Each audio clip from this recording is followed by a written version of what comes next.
Buenos días a todas. Como siempre es un honor estar aquí delante de ustedes para darles la palabra, lo que Dios ha puesto en mi corazón para ustedes. Ya estamos en la lección 8 de nuestro libro de Juan.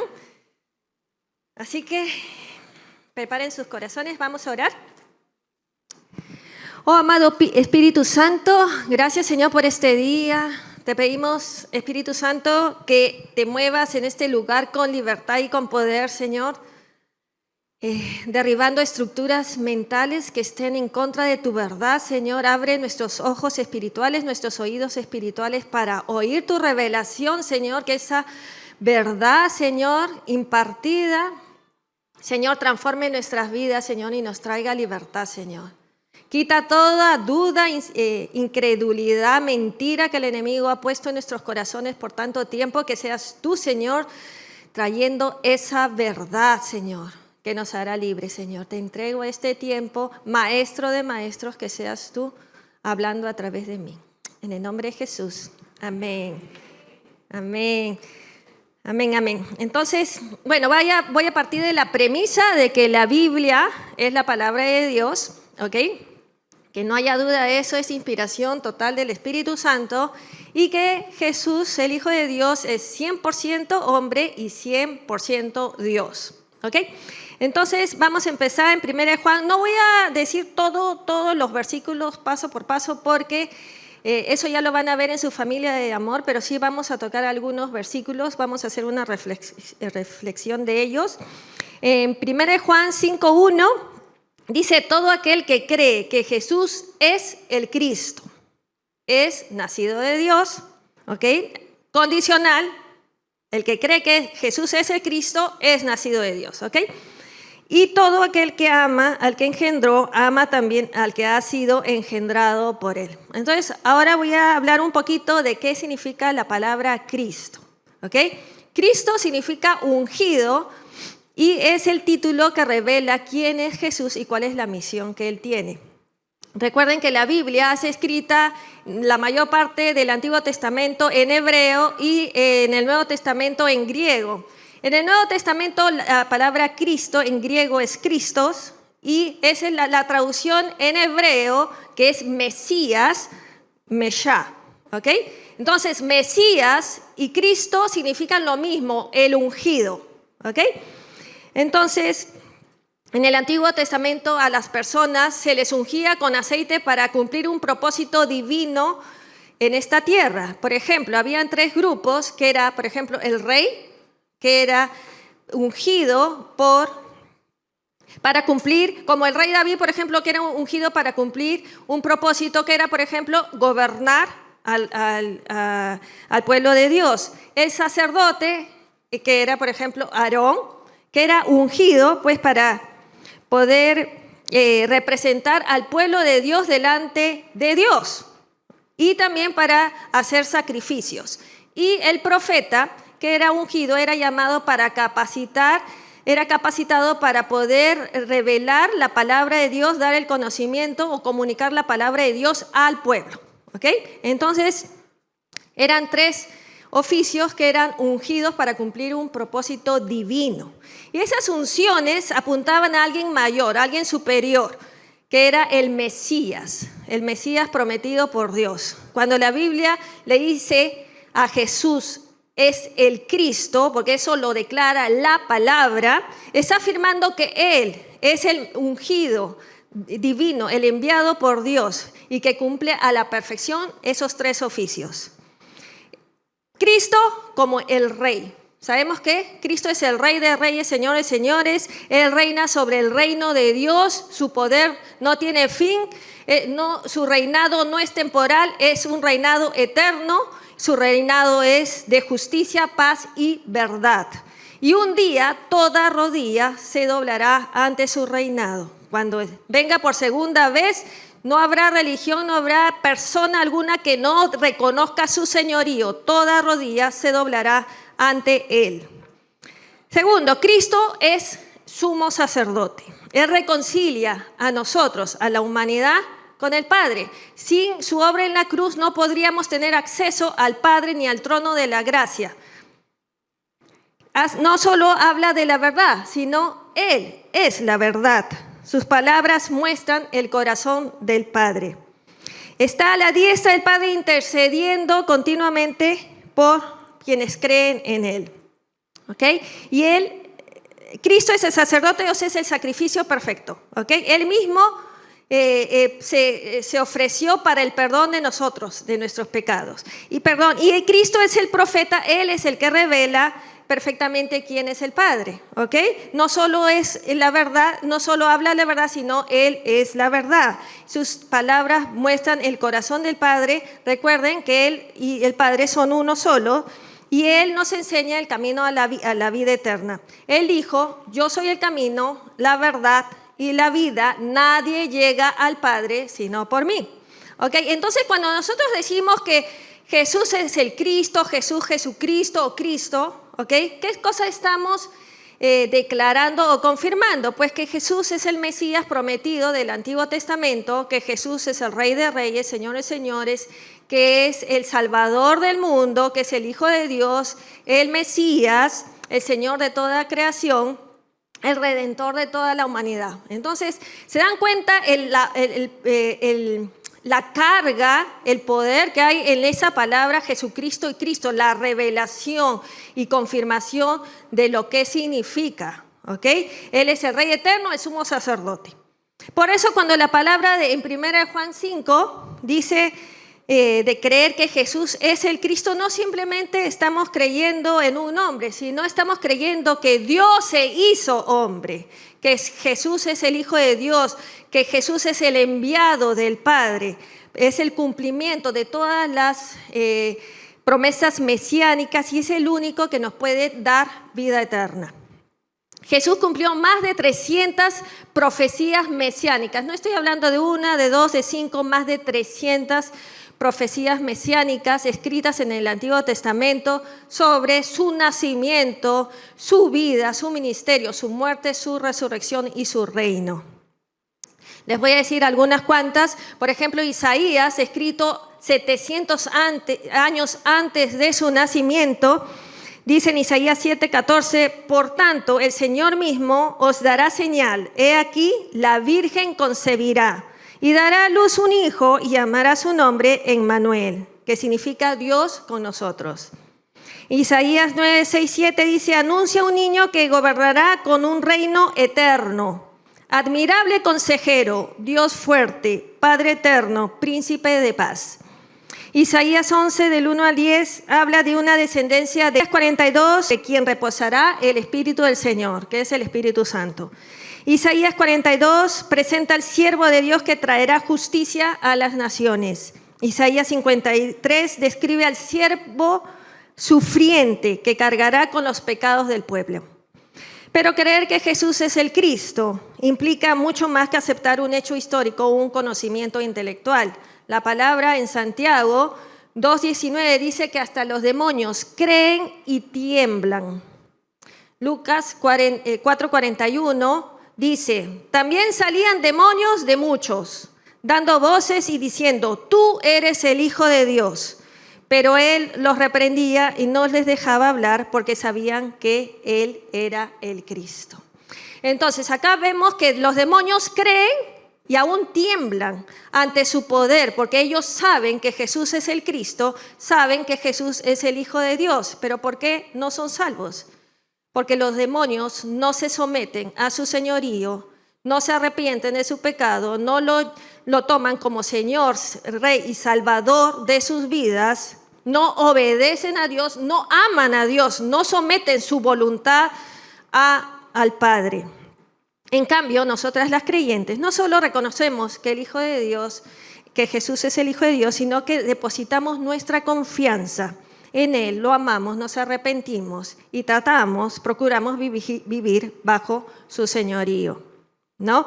Entonces, cuando el Espíritu Santo, el día que llega a nuestras vidas, que toca nuestro corazón y nos revela la condición en la que nosotras vivíamos, que la palabra dice que estábamos muertos en nuestros delitos y pecados, absolutamente todo, nadie es justo, ni aún uno, dice la palabra. Entonces, cuando el Espíritu Santo toca nuestro corazón y nos revela nuestra condición de que nosotros en realidad merecíamos la muerte porque nuestra vida está llena de iniquidad, de pecados y de rebelión, y recibimos ese perdón, esa gracia que no la merecíamos, esa misericordia que toca nuestros corazones y nos salva.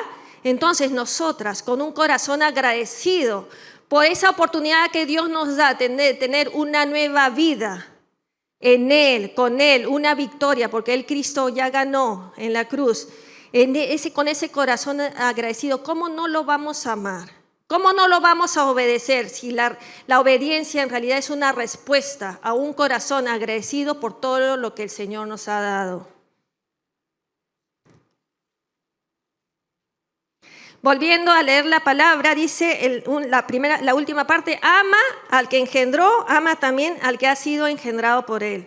La palabra nos habla de no separar el amor que nosotros podemos tener al Padre, porque recuerden que nosotros hemos nacido de Él, o sea que Él es nuestro Padre. ¿Cómo nosotros no vamos a dejar de amar a las personas, a los hermanos en Cristo, si amamos al Padre? Esos dos amores no deben separarse. Y siguiendo con la palabra, en 1 Juan 5, del 4 al 5, dice: porque todo el que es nacido de Dios vence al mundo, y esta es la victoria que ha vencido al mundo, nuestra fe. ¿Quién es el que vence al mundo sino el que cree que Jesús es el Hijo de Dios? En nuestra vida diaria, lamentablemente, vamos a enfrentar muchas luchas, preocupaciones, tentaciones, distracciones, miedos, incertidumbres, influencias del mundo que nos empuja a vivir una vida lejos de Dios. Es todo lo que nos está mostrando el mundo. Un mundo caído que a lo malo le dice bueno, a lo bueno le dice malo. Sin embargo, la palabra de Dios nos recuerda que los hijos de Dios no luchan solos, ni dependen de sus propias fuerzas. Cuando Juan habla de vencer al mundo, ¿de qué se está refiriendo? No se refiere a conquistar riquezas, a obtener poder o a tener una vida sin problemas. A eso no se refiere. No, se refiere a que no dejarnos dominar por un sistema de valores que se opone a Dios, o el orgullo, el egoísmo, la incredulidad, la búsqueda de la aprobación, la mentira que nos promete vida cuando simplemente nos da vacío. El mundo que nos empuja a medir nuestra valía por lo que logramos, por lo que tenemos, por lo que las personas dicen de nosotros. Vencer al mundo, entonces, no es escapar del mundo, sino dejar de ser gobernados por él. No se trata de generar en nosotras mismas las fuerzas necesarias para resistir al mundo, sino se trata de apoyarnos en alguien que ya venció al mundo, que es Jesucristo. Jesucristo venció el pecado, la muerte, venció a Satanás con su vida, con su muerte y con su resurrección. Entonces, no se trata de vencer al mundo con nuestras propias fuerzas, se trata de vencer al mundo con Él. Entonces, no es la fuerza de nuestra fe la que nos da la victoria, es la dependencia, es la relación que nosotros podemos tener con Él. Eso es lo que nos da la victoria. ¿Y qué significa esas victorias? ¿Cuáles son esas victorias que nosotros podemos vencer estando acá con el Señor?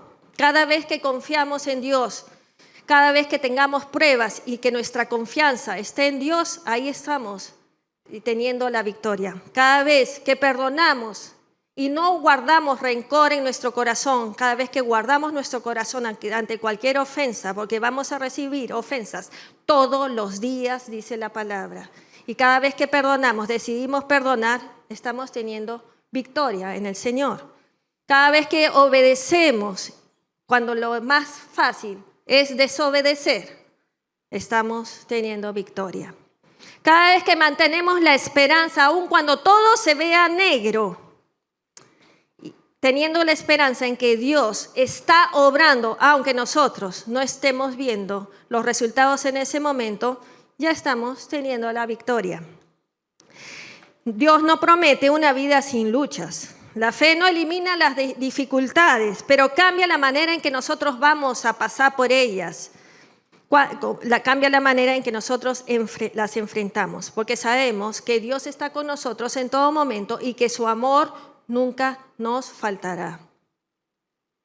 Escuchen bien lo que dice aquí, en Juan 16:33 dice: estas cosas os he hablado para que en mí tengáis paz. En el mundo tendréis aflicción, pero confiad, yo he vencido al mundo. Porque la paz no significa ausencia de problemas, significa la presencia de alguien en medio de los problemas, en medio de las tribulaciones, en medio de las pruebas. La presencia de Cristo en nuestras vidas, en medio de ellas. Eso nos trae la paz, porque Él es la paz. Y dice, pero confiad, porque yo he vencido al mundo. ¿Cuándo pronuncia esto Jesús? Imagínense, justo antes de ser arrestado, de ser entregado, de pasar por todo lo que tenía que pasar. Antes de eso, Él ya estaba diciendo que ya había vencido al mundo. Antes de cumplir el propósito, Él ya declaraba eso: yo ya he vencido al mundo. Y en ese tiempo, en el aposento alto, Él les dice muchas cosas a sus discípulos. Les dice que ellos lo abandonarán a Él. Entonces Él dice, ya he vencido al mundo, sabiendo que todos ellos lo iban a abandonar, que uno de ellos lo iba a traicionar, que uno de ellos lo iba a negar 3 veces. Imagínense eso. Y Él también dice que el Espíritu Santo, les conviene que yo me vaya porque vendrá el Consolador, el Espíritu Santo. Todo eso les dice antes de ser arrestado y pasado por todo lo que tenía que pasar. Y ya sabemos qué pasa después, lo arrestan, pues de ahí no solo sufre todo tipo de maltrato físico, absolutamente todo tipo de maltrato. Lo que ustedes se puedan imaginar, eso lo sufre. No solo físico, sino también emocional. Lo humillaron, le trataron como un criminal, al inocente, al justo, al que nunca había cometido pecado, al santo de Dios, lo tratan como un criminal. Lo escupieron en el rostro, se burlaron de él, le decían, profetízanos, ¿quién es el que te golpeó? Fueron contra su identidad al decirle que había blasfemado cuando él había afirmado que era el Hijo de Dios. En la misma cruz le decían, si eres el Hijo de Dios, entonces baja de la cruz. ¿Se acuerdan de esa palabra? Si eres el Hijo de Dios, es la misma tentación que Satanás le hace a Jesús cuando estaba en el desierto, cuando estaba empezando su ministerio. Si eres el Hijo de Dios, convierte estas piedras en pan. En la misma tentación que Satanás usa al inicio del ministerio de Jesús, la usa al final de su ministerio. Esa tentación que trata de poner en duda su identidad de Hijo de Dios y desafiarlo a demostrarla, pero Jesús se mantuvo firme en todo momento, no solo al inicio, sino también al final. Nunca pecó, nunca cayó en tentación. En conclusión, Jesús recibió burlas, insultos, falsas acusaciones, humillaciones y todo tipo de maltrato físico. No estoy hablando ni siquiera de la corona, los latigazos que le sacaron la carne, eso ya está de más. Imaginen que Jesús no hubiera guardado su corazón en cualquiera de esas instancias, burla, humillación, maltrato. Si Él no hubiera guardado su corazón, Él no hubiera podido ser el Cordero de Dios que quita el pecado del mundo. Él no hubiera podido salvarnos a nosotros, porque Él hubiera cometido pecado al guardar rencor en su corazón, y Él no hubiera podido morir y resucitar, porque la muerte hubiera podido tener legalidad sobre su cuerpo. Pero en todo momento Él decidió guardar su corazón y perdonar. Yo me imagino a cualquiera de nosotras que solo con una de esas cositas, una burla, una humillación, un maltrato, que estaríamos todo el día pensando, ¿qué se ha creído? ¿Cómo me he hecho eso? Y encima, ¿no? Escupiéndole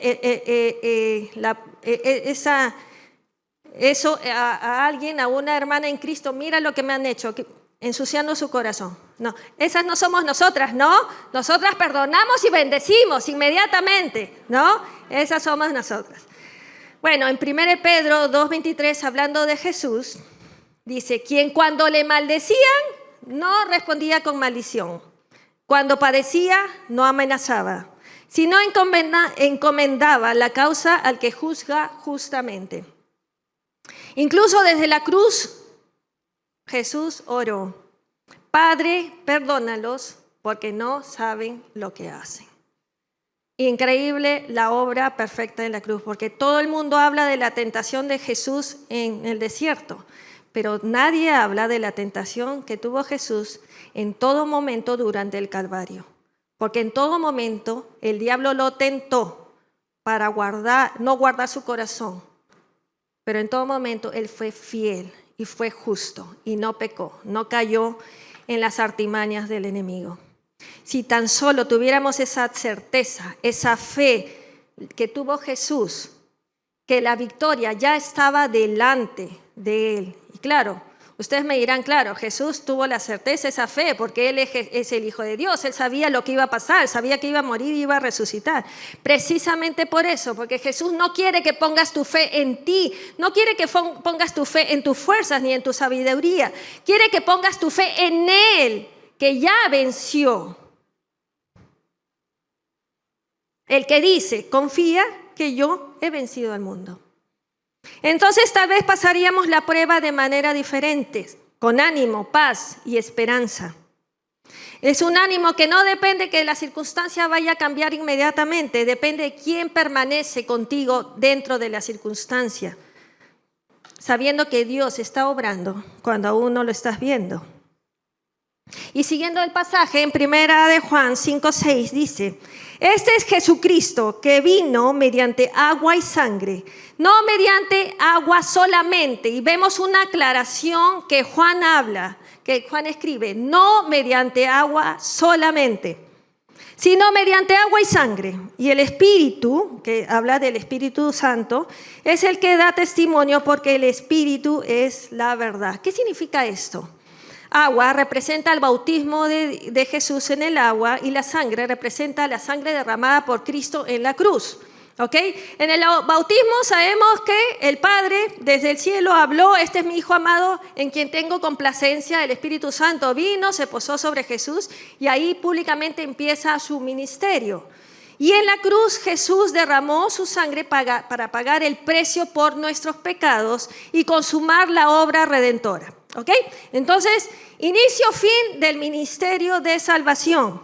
Pero el enemigo, como en todas las épocas, ha tratado de desacreditar y poner en tela de juicio la verdad, la divinidad de Jesús. Porque si nos separa de Él, del único que puede salvarnos, entonces ya ganó. Porque nosotros nos alejaríamos del único que puede salvarnos, el único que puede reconciliarnos con el Padre, el único que puede darnos acceso al trono de la gracia.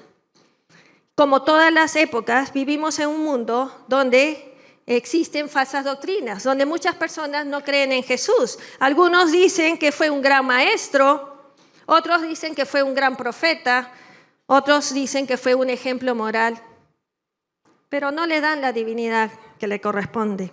Y en el mismo tiempo de Juan habían herejías que se levantaban. Por eso es que Juan escribe esto y hace una aclaración.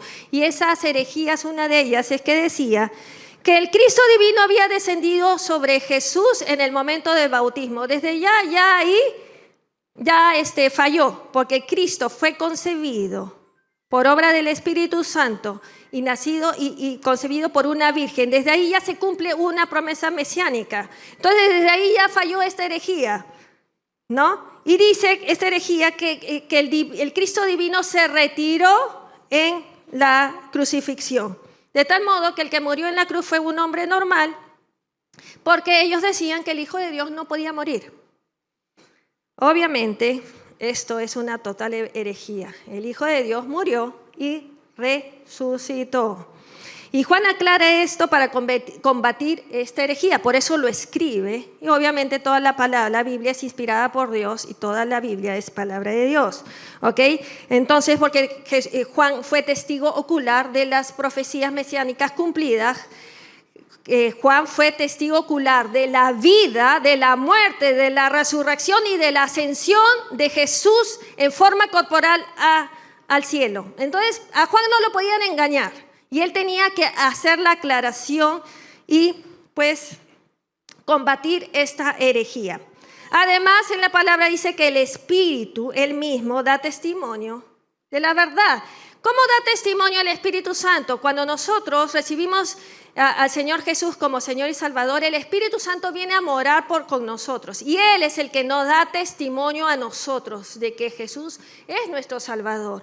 ¿Por qué tiene que pasar esto? Porque Satanás, sabiendo la obra de la cruz, la obra redentora cumplida, iba a ir con todo en contra de Jesús para desacreditar su divinidad, porque sabía que era el único camino de salvación, el único camino de redención al Padre. Entonces tenía que haber un poder mayor que nos iba a ayudar a salvar, a creer que Jesús era el Hijo de Dios, el que iba a darnos testimonio, que era el Espíritu Santo puesto en nosotros, el que vive con nosotros. Aparte, en Juan 15, 26 dice, pero cuando venga el Consolador, a quien yo os enviaré del Padre, el Espíritu de verdad, el cual procede del Padre, Él dará testimonio acerca de mí. Entonces no estamos hablando solo del testimonio de Juan, estamos hablando del testimonio de Dios, el Espíritu Santo, dando testimonio de quién es Jesús, el Dios hecho carne. Dios hecho carne.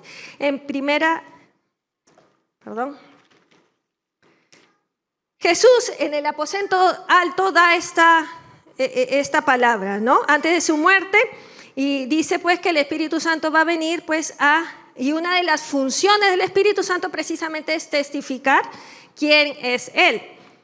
El mismo, en 1 Juan 5:10, el mismo Padre también testifica sobre Él.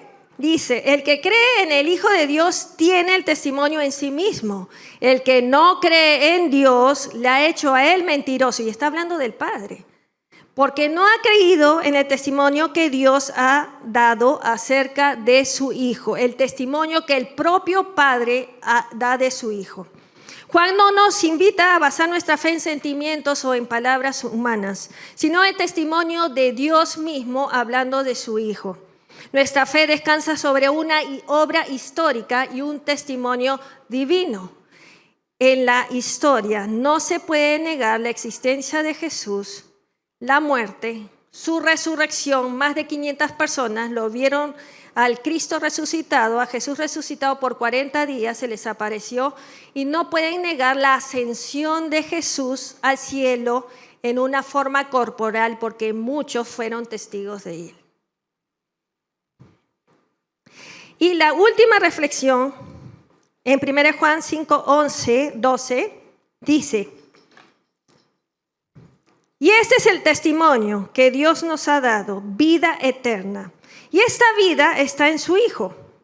El que tiene al Hijo, tiene la vida. El que no tiene al Hijo de Dios, no tiene la vida. Clarito, ¿no? Juan no dice que la vida eterna se gana por las obras buenas. No. Tampoco por el conocimiento. ¿Cuánto tú sabes de la palabra? Tampoco del esfuerzo humano. Dice que Dios nos ha dado vida eterna. Es un regalo, es una gracia. No lo merecíamos, chicas. Pero en su amor, en su misericordia, en su gracia, nos la dio. Pero Juan añade algo aún más importante. Esta vida está en su Hijo. ¿Qué quiere decir? Que la vida eterna está intrínsecamente unida a Jesucristo, a Jesús, al Cristo, al Hijo de Dios. Tener a Cristo es tener la vida. No tener a Cristo y rechazar a Cristo es estar alejadas de la fuente de vida.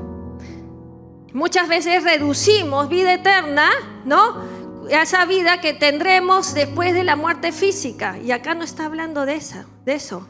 Está hablando de una vida eterna aquí, en el presente, en el hoy y en el ahora. Es una posesión presente. El que tiene al Hijo ya tiene esa vida hoy. No es una promesa futura. Cuando Juan dice el que tiene al Hijo tiene la vida, está hablando de una relación con Él, porque sin esa relación no podríamos perdonar.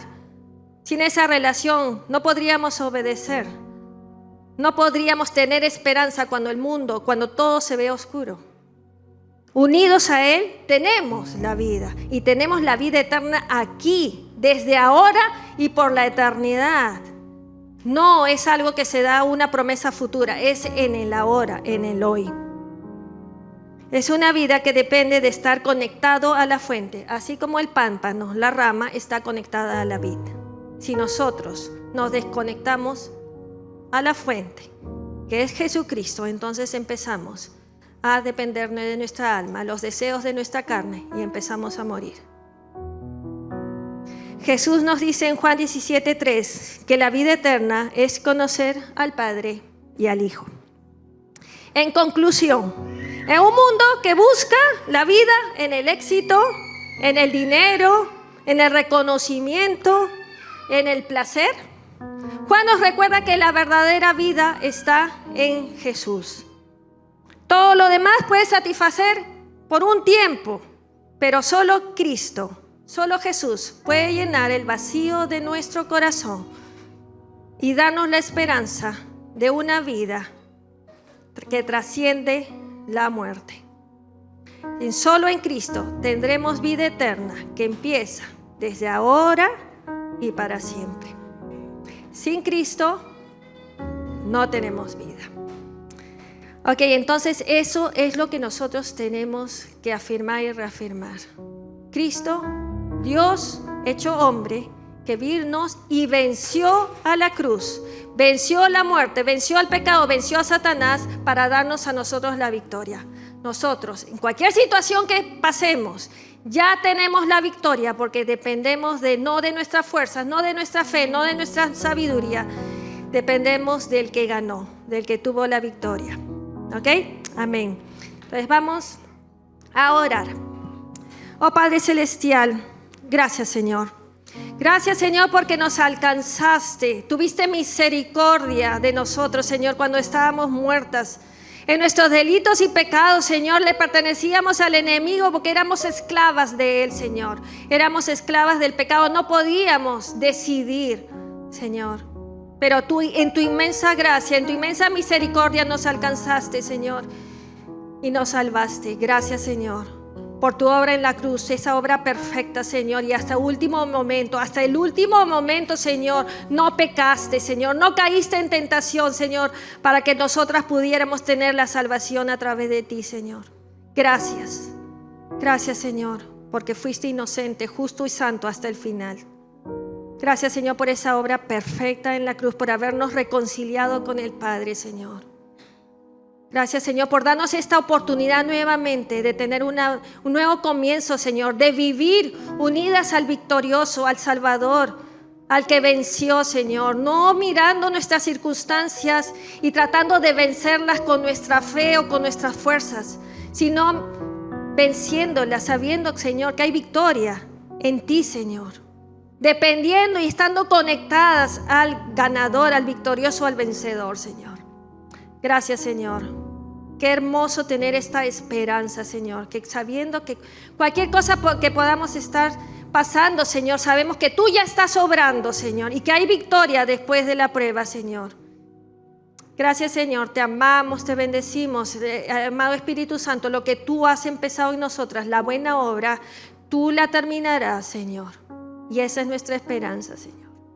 Gracias, Señor, en el nombre de Jesús. Amén. Amén, chicas.